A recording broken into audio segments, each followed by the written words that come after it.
Il fallait que je vous le dise, c'est fini, c'était juste plus possible, ça fonctionnait pas. Je pouvais plus le voir en peinture et c'est pour ça que j'ai décidé de changer le W sur mon logo parce que c'était plus possible. Le W de l'enfer va partir, il a pris sa retraite. Dans cette vidéo, je vais vous montrer pourquoi j'ai voulu redesigner cette petite partie du logo qui paraît un détail pour vous, mais qui est super importante pour moi et pour la marque Warketing en règle générale.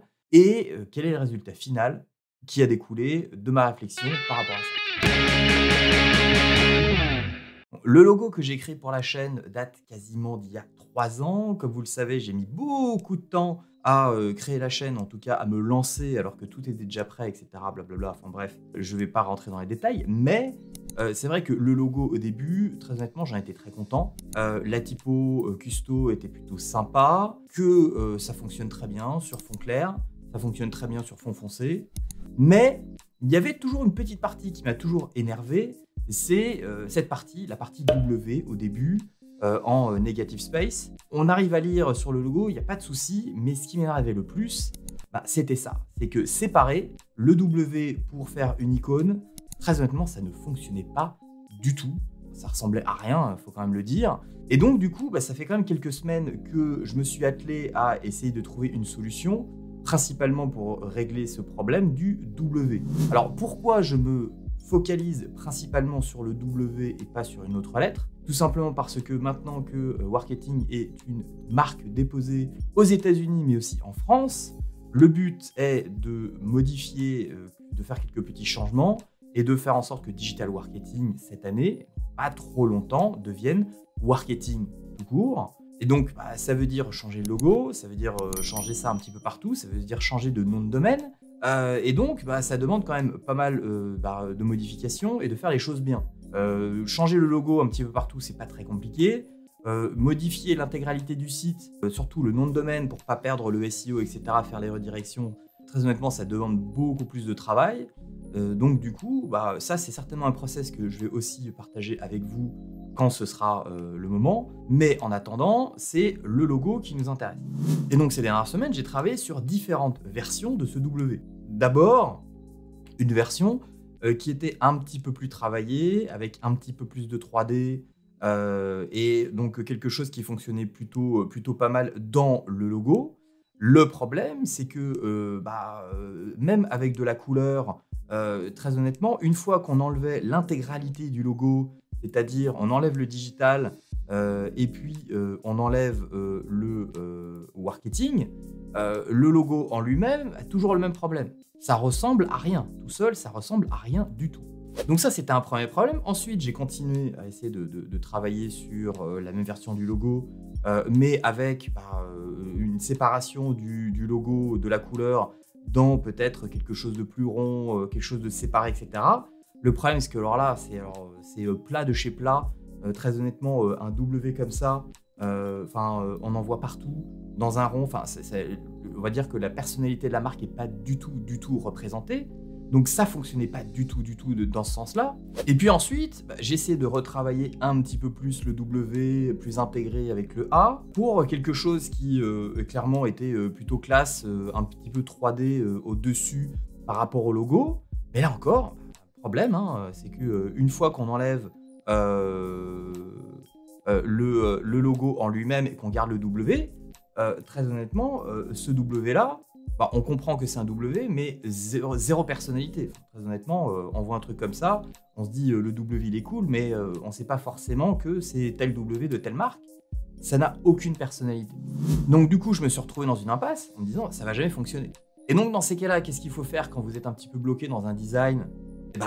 Il vaut mieux prendre un pas de recul et au lieu de se buter sur le mur encore et encore et encore, c'est de recommencer à zéro. Et c'est ce que j'ai fait. Je me suis dit, vu que le W ne fonctionne pas tel quel, c'est-à-dire peut-être negative space ou en tout cas intégré avec le A, etc., je vais redesigner le W tout seul et essayer de voir comment après je peux le réintégrer dans le logo qui existe déjà pour justement trouver quelque chose qui est quand même un petit peu plus de personnalité.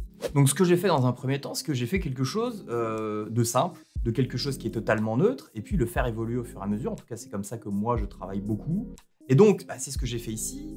j'ai commencé à créer donc une sorte de W à partir de cette forme-là. Ensuite, de partir sur quelque chose où voilà, on commence un petit peu à couper et d'avoir une forme qui commence à se créer. Une forme qui commence à se créer avec des séparations. Donc là, pour le coup, là, on commence à avoir un W plutôt sympa. Et puis ensuite, d'essayer d'itérer différentes versions.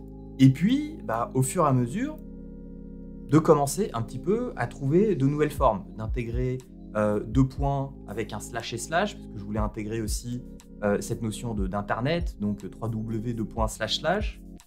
Donc les deux points droits, donc ça fonctionne aussi bien aussi. Ensuite, de commencer à travailler un petit peu sur les couleurs et de travailler aussi sur la disposition des deux points par rapport aux deux barres. Donc ici, c'est assez subtil, mais ils sont alignés vers la gauche, alors que là, ils sont alignés vers le centre. Ensuite, de commencer à travailler sur les couleurs aussi, et là, ils sont alignés vers la droite et non pas sur la gauche. Et essayer de voir un petit peu qu'est-ce qui fonctionne le mieux sur cette version du logo. Alors, comme vous le voyez, très honnêtement, il y a quand même pas mal de versions différentes qui sont venues au fur et à mesure. J'ai continué à travailler autour de ça, mais là, je commençais vraiment à trouver quelque chose qui correspondait beaucoup plus à mon désir d'avoir vraiment une icône W qui fonctionnait toute seule à elle-même. Là, pour le coup, ça commence à devenir quelque chose de très intéressant. Et donc, au final, après avoir travaillé dans cette direction-là, alors là, pour le coup, je vous passe les détails parce que ça peut devenir vraiment très fastidieux. Et la version finale du logo, je suis tombé là-dessus. Le logo ici, on est sur quelque chose qui est un tout petit peu différent de ce qui est en dessous, mais on retrouve le principe du W avec les deux points slash slash, mais aussi avec la flèche de la croissance vers le haut. C'est quand même une marque qui parle de business, d'entrepreneuriat, de marketing, et donc évidemment d'évolution, mais aussi de garder ce côté logique du W et qu'on arrive à lire dès qu'on voit quand même le symbole, et qui est quand même super important, sachant que évidemment l'importance là-dedans, c'est de faire en sorte que ça fonctionne, même quand c'est en tout petit. Ça, évidemment, le côté scalable d'un logo, que ce soit en gros ou que ce soit en petit, il faut absolument que ça fonctionne. Et sur cette version-là, franchement, ça fonctionne plutôt pas mal. Et donc, voilà à quoi le logo est arrivé aujourd'hui. Et donc, quand on reprend l'intégralité du logo en lui-même avec l'intégration, si je retrouve mes calques comme il faut, etc., parce que là, je suis un petit peu perdu, c'est un petit peu le bordel avec toutes les itérations. Bam! Voilà. Et avec le logo fini, voilà ce que ça donne. Voilà, ça donne ça. Donc vous voyez que le changement est quand même subtil, mais on voit quand même une différence entre le logo d'avant et puis le logo en W, avec le nouveau W qui se suffit à lui-même. Et ce qui est quand même très pratique ici, c'est que comme je vous le disais, le principe, c'est de faire le logo aujourd'hui digital marketing qui va certainement devenir marketing dans les prochains mois. Et il faut que ça fonctionne aussi sans le digital au-dessus. Et donc, à partir du moment où on enlève la partie digitale, si je retrouve aussi mes calques ici, parce que voilà, clac, très honnêtement, la partie marketing toute seule, elle fonctionne parfaitement bien. Elle fonctionne parfaitement bien. Et à partir du moment où on garde le logo en lui-même, en même temps, évidemment, comme toute marque qui se respecte, je travaille sur les guidelines qui vont avec. Et comme vous allez voir dans les écrans que je vais vous mettre ici, le W fonctionne très bien quand on l'insère par exemple sur des mock-ups, que ce soit une casquette, que ce soit n'importe quoi, un mug, que ce soit une plaque à l'entrée d'un immeuble ou quoi que ce soit. Mais le marketing en lui-même aussi fonctionne très bien. Et donc du coup, c'est un peu ça que je recherchais et ce que tout le monde devrait rechercher aussi en créant un logo qui est mémorable, en tout cas un logo qui fonctionne, c'est que ça fonctionne sur quasiment tout. Et le principe en plus, c'est que ça peut se décliner très vite en marketing avec Academy en dessous. Donc ça, c'est le logo sur lequel je suis en train de travailler pour la Working Academy. Donc ça, c'est quelque chose qui fonctionne aussi très bien. On peut aussi travailler sur plein de choses en faisant donc une déclinaison de logo par rapport au mot marketing. Et donc c'est aussi pour ça que moi je voulais changer la marque, en tout cas le nom de la chaîne de Digital Marketing à Marketing. Déjà parce que c'est plus court. Marketing c'est 3 syllabes, Digital Marketing c'est 6. Donc non seulement c'est plus court à prononcer, ça va être plus facile à taper directement sur un navigateur. Digitalmarketing.com, ça a toujours été trop long. Marketing.co, beaucoup plus court. Le fait aussi d'avoir marketing.academy qui va aller directement vers tout ce qui est les formations, etc., les options de coaching, ça aussi, ça va être aussi quelque chose qui va être très utile. Mais c'est vrai qu'en soi, d'avoir la possibilité d'avoir une marque qui est courte à prononcer et qui a en plus un logo qui fonctionne, surtout avoir donc on va dire une icône qui fonctionne en plus du logo en lui-même, très honnêtement c'était super important et jusqu'à aujourd'hui il y avait quelque chose qui clochait et il fallait absolument que je résolve la chose. Maintenant c'est chose faite, donc à partir de maintenant en tout cas dans les vidéos et dans les prochains jours vous allez voir quelques changements d'icônes à droite et à gauche sur le site web, sur les réseaux sociaux, avec justement cette icône qui va être intégrée directement sur la chaîne. N'hésitez pas à me dire ce que vous en pensez de ce genre de vidéo déjà, de partager avec vous le process de création d'un logo, en tout cas de réflexion, d'un refresh de logo, parce que là le logo existait déjà, donc c'était vraiment juste créer une icône et de l'intégrer directement dans le logo qui existait déjà.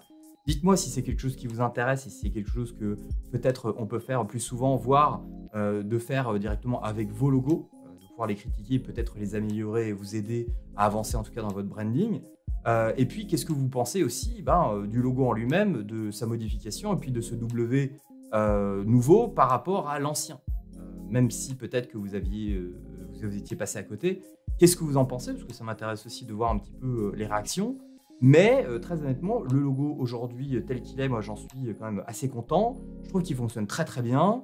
Et dans les prochaines semaines, voire dans les prochains mois, vous saurez très vite que Digital Marketing est passé à la retraite et est devenu juste Marketing, sachant que principalement, ça va être une fois que les redirections entre l'ancien nom de domaine et le nouveau nom de domaine du site web seront faites. Ça demande quand même un petit peu de travail, les redirections et tout ça pour ne pas perdre le SEO. Bref, tout un process beaucoup plus compliqué que ça en a l'air.